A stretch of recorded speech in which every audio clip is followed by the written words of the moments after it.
श्री स्वामी समर्थ. श्री स्वामी समर्थ महाराज आपल्या भक्तांच्या हाकेला नेहमीच धावून येतात. आणि का नाही हो येणार?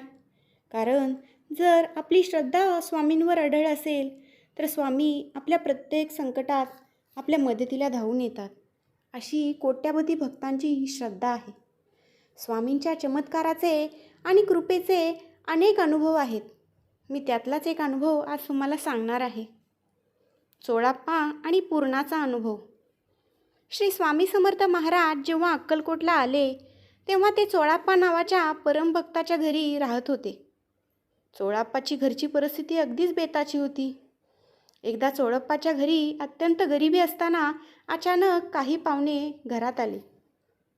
घरात जेवायला काहीच नव्हते. चोळप्पाच्या पत्नीने चिंतेने स्वामींकडे पाहिले.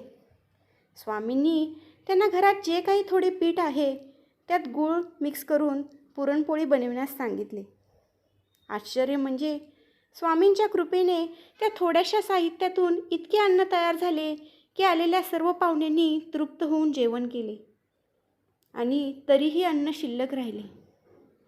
अशा प्रकारे स्वामींचे अनुभव चोळाप्पांना भरपूर आले.